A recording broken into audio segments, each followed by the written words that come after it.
আসসালামু আলাইকুম। তো কালকে তো সবাই খেলা দেখছেনই। আমাদের যারা বোর্ড পরিচালনা করে তাদের তো লজ্জা শরম নাই, সংবাদ সম্মেলনে শুধু আসি বড় বড় কথা বলে। তাদের তো কোনো লজ্জা শরম নাই, কিন্তু আমরা যারা প্রকৃত অর্থে যারা খেলা দেখি আমাদের তো ভাই লজ্জা শরম আছে।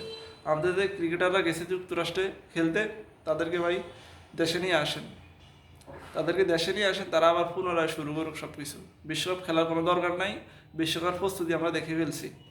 আর শান্ত কথা কী বলবো ভাই, শান্ত যদি আগামী 20 বছর যদি জাতীয় দলে খেলে তাও তার ক্যাপ্টেন্সি করার যোগ্যতা হবে না, আর বর্তমানে তো নাই।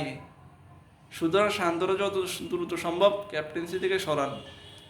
আর ওই যে আরেকজন আছে না, হাতুড়ে হালার ফালার ফলা নাকি হাতুড়ে হালার ফালার বাপ, আমি আসলে ভেরি কনফিউজড।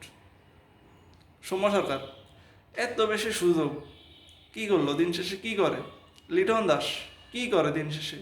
এরাই, এই সৌম্য সরকার এবং লিটন দাস বাংলাদেশের মানুষ সর্বোচ্চ সুযোগ পাইছে রান্না করে, যে কোনো সময় তাদেরকে দলে নিয়ে আসে। তো আর ব্যবসায়ী ভাইদেরকে আমি বলতেছি ভাই, লিটন দাসের উপর রানের উপরে যদি ডিসকাউন্ট দেন তাহলে আপনাদেরকে এত বেশি লস হয়ে যাইব।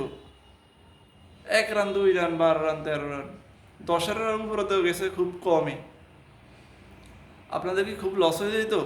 40-50 রান হইতো তাহলে হয়তো আপনাদের লস হইতো। আপনারা দয়া করে লিটন দাসের রানের উপরে ডিসকাউন্ট দেন, দেখবেন আপনাদেরও সেল বেড়ে গেছে লিটন দাসের রানের উপর ডিসকাউন্ট দিলে। আর কি বলবো, এই দল নাকি এবার বিশ্বকাপ খেলবো।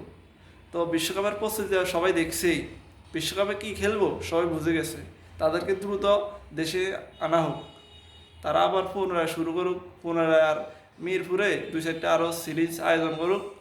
ওই কে আছে, উগান্ডা আছে, তারপর নেপাল আছে, এদের সাথে পারবে কিনা সন্দেহ আছে যে অবস্থা।